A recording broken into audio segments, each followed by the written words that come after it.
En el fútbol hay cracks, hay ídolos, hay goleadores. Y después están estos muchachos, jugadores que parecieran más preparados para la UFC que para el fútbol. Por eso hoy te traigo el top de algunos de los jugadores más agresivos en la historia de este hermoso deporte. Así que bienvenidos, esto es Football Records.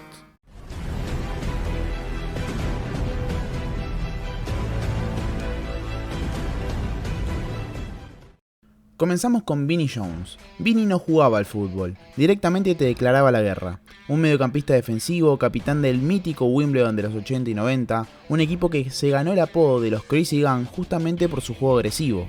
A Jones no le importaba quién tenía enfrente, él iba con todo. De hecho, una de sus imágenes más icónicas es aquella donde le agarra, a Paul Gascoigne como si fuese lo más normal del mundo. Además de que tiene el récord de la amarilla más rápida de la historia, 3 segundos de partido. Lo curioso es que después de retirarse, el tipo se llevó su actitud al cine y se convirtió en actor de películas de acción y de gángsters. Una carrera bastante acorde a su personalidad. Continuamos con Duncan Ferguson, un delantero al que le decían Big Dunk, y no era por casualidad. Ferguson no solo tenía presencia en el área, sino que también imponía respeto con su físico y temperamento. Jugó en el Everton y en el Newcastle, pero su verdadera fama vino por su historial fuera de la cancha. En Escocia terminó preso, después de cabecear a un rival en pleno partido, y como si eso fuera poco, también se hizo famoso por dejar knockout a 2 ladrones que intentaron meterse en su casa. Ferguson no necesitaba ni árbitros ni jueces, él mismo se encargaba de hacer justicia.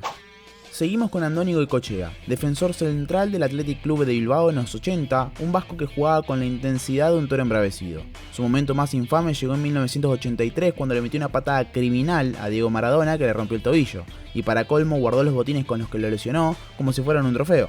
No por nada le quedó el apodo del carnicero de Bilbao.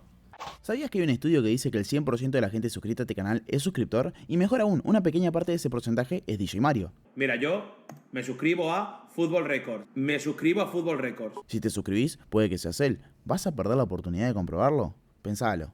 Te dejo con el video. Si hay algo que define a Gerardo Bedoya es la cantidad de veces que se fue a la cancha antes de tiempo. Con 46 expulsiones en su carrera, el colombiano es el jugador más expulsado en la historia del fútbol profesional. Un tipo que jugaba con el cuchillo entre los dientes, siempre al borde de la roja.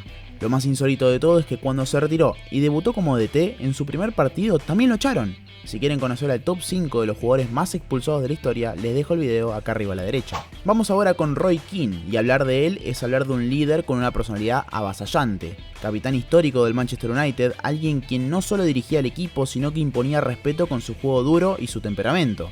Su episodio más recordado fue su vendetta personal contra Alf Inge Haaland, el padre de Erling Haaland.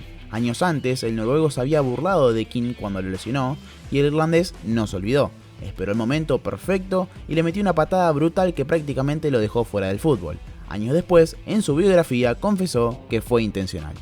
El portugués Pepe es de esos defensores que si te marcaban sabías que el partido iba a ser una batalla. En el Real Madrid protagonizó algunos de los momentos más violentos del fútbol moderno, desde pisotones en la cabeza hasta patadas innecesarias. En un partido contra el Getafe perdió la cabeza y le pegó a Casquero cuando ya estaba en el suelo. Y no solo eso, sino que también lo insultó. ¿Un jugador de calidad? Sí, pero con un instinto de combate que lo convirtió en una pesadilla para los delanteros. Muchos recuerdan a Marco Materazzi solo por el cabezazo que le metió Zidane en la final del Mundial 2006, pero el italiano tenía un currículum de provocaciones bastante largo. Si había una forma de hacer enojar al rival, él la encontraba. No por nada fue uno de los defensores más odiados y respetados a la vez en el fútbol italiano. Lo mismo pasa con su compatriota Gennaro Gattuso. No era el más técnico, pero suplía eso con una agresividad y entrega impresionante. Se peleó con compañeros, rivales y hasta con su propio director técnico. En un partido contra el Tottenham casi se agarra las piñas con Joe Jordan, un asistente técnico de más de 60 años. Finalizamos con Eric Cantona, el karateca de Old Trafford. Un genio del fútbol, pero también un personaje imposible de controlar. Cantona tenía un carácter volcánico y lo demostró en más de una ocasión, pero su momento más icónico fue cuando, después de ser insultado por un hincha del Crystal Palace, se dio vuelta y le metió una patada voladora en la tribuna. Lo suspendieron, le dieron trabajos comunitarios y hasta hoy sigue defendiendo su reacción. Porque así era Cantona, capaz de hacer magia con la pelota y de perder la cabeza en un solo segundo. Así que eso fue todo por hoy, espero que les haya gustado, déjenme en los comentarios si hubo algún jugador que me pase por alto. Les pido de todo corazón que si me pueden dejar un me gusta lo hagan para seguir motivado con este proyecto. Muchas gracias y hasta la próxima.